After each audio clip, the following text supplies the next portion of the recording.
At 9, your Code Red station. I don't want an encampment outside of my yard, and at the same time, it is not the fault of the people who live there. In the high cost of homelessness, a man who lives in a Nashville park, South Inglewood Park to be exact, is back after being charged under a 2022 Tennessee law that makes camping on public property a felony. Now, while the felony charge was later reduced, this case is exposing two very different views on how communities should respond to homelessness. Fox 17 News' Madeline Nolan live now at the Metro Police Precinct in North Nashville with this story. Yes, Scott, that's right. And I did speak to the neighbor who called 911, and then I also spoke with neighbors who have known Joseph Williams for years. And while they don't look at the park the same exact way, they can agree on one thing, and that's that this case has brought a lot of attention to homelessness here in Nashville. This is the South Inglewood Park pavilion where Joseph Williams has made it his home for years. But on June 28th, Metro Police arrested him, charging him with 2 felony counts of camping on public property. In 2022, Tennessee became the only state in the country where sleeping or camping on public property can be a felony. A law advocates say was never enforced this way before. Williams later pleaded guilty to a misdemeanor charge. The man who called police asked Fox 17 News not to identify him. He tells me he moved to the neighborhood just 3 months ago, partly because of this park. At first, he says Williams living under the pavilion didn't concern him, but he says he later started seeing people using drugs, having sex in the open, and even found needles near the playground. He says he first reached out to his council member May 23rd, as seen here, hoping outreach services could help.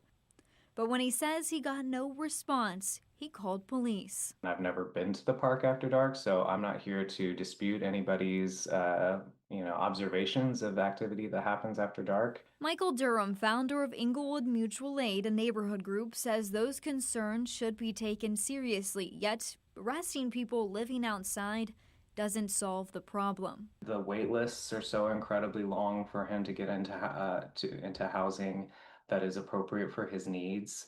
And the shelter system is clearly not meeting his needs. But supporters of Tennessee's camping law say there has to be accountability. If all you're offering is carrots, people are going to refuse those carrots. And so there needs to be something there to kind of help people say, we're tired of waiting on your willingness. You can no longer do what you've been doing. Paul Webster is a senior fellow with the Cicero Institute, a think tank that helped form this law. He says camping bans have led more people to accept housing and services in other states. Durham, though, disagrees, saying policing homelessness only makes it harder to build trust with people who need help. Now Williams remains under the same pavilion, and the neighbor who first called police tells me the activity that prompted his call has returned. Now, the Davidson County District Attorney Glenn Funk has recently told Fox 17 News in the past that he will never prosecute these no camping laws as a felony. Reporting live here in Nashville, I'm Madeline Nolan, Fox 17 News, your Code Red station. Madeline, thank you. We always want to know what our viewers think. Our question tonight at fox17.com, should homeless people be charged with a felony for sleeping on public land? 24% of the respondents, well, it just popped up to 25%. You saw it change there. 25% say yes, 75% say no. If you'd like to weigh in, just scan the QR code on your screen. It's just a link that'll take you directly to fox17.com where you can vote. And we'll take a fresh look at these numbers coming up on Fox 17 News at 10. Continuing coverage as we are learning just how many homeless people there are in Nashville. The data shows that over the span of a year, 12,000 people were homeless, and that includes 500 children. The rising cost of housing is getting the bulk of the blame for all those folks. Now, Metro's Office of Homeless Services is continuing working to get people off the streets and into some permanent housing.